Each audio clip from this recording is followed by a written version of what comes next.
On va voir comment prendre en photo des feuilles A4 manuscrites avec Open Camera et MozJPEG, ou plutôt la version Squoosh qui est la version en ligne de MozJPEG. D'abord, dans Open Camera, on va s'assurer que les réglages pour la photo sont à qualité maximale. Effectivement, là c'est à 11 mégapixels pour la prise photo. La qualité de l'image ici, c'est à 100%. Une fois ceci fait, on se met au-dessus de la feuille en essayant de mettre la feuille le plus parallèlement possible les bords de la feuille à la photo. On prend la photo,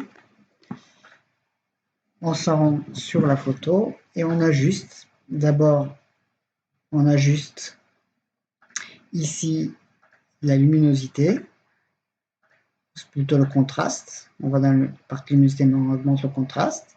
Et puis dans la couleur, comme c'est une photo noir et blanc, on enlève la saturation, on la met au minimum. Puis on recadre à la photo en mettant les 4 bords du cadrage sur les 4 coins de la feuille. Ainsi, si jamais notre feuille n'a pas été prise parallèlement au bord de l'image, ceci va redresser la perspective. J'ai un peu du mal. Et puis la dernière. Voilà.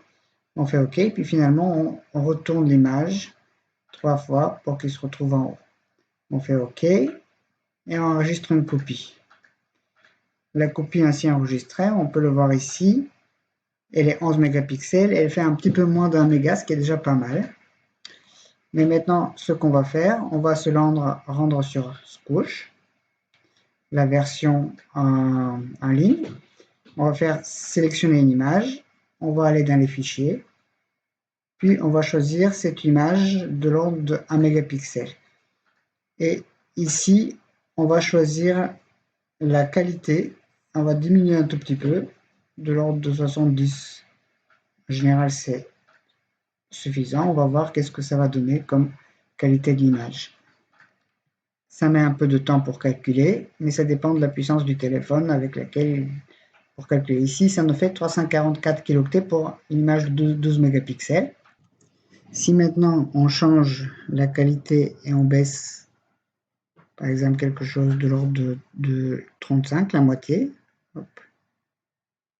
J'ai un peu du mal, voilà, à 35, comme vous voyez, on obtient 211 kilooctets pour une image qui est de 12 mégapixels. Et comme vous pouvez voir, entre l'image non compressée et l'image fortement compressée, qui est 5 fois plus petit, visuellement, il y a très peu de différence. Une fois ceci fait, il suffit de cliquer sur la petite icône pour télécharger et l'image est téléchargée dans le dossier téléchargement.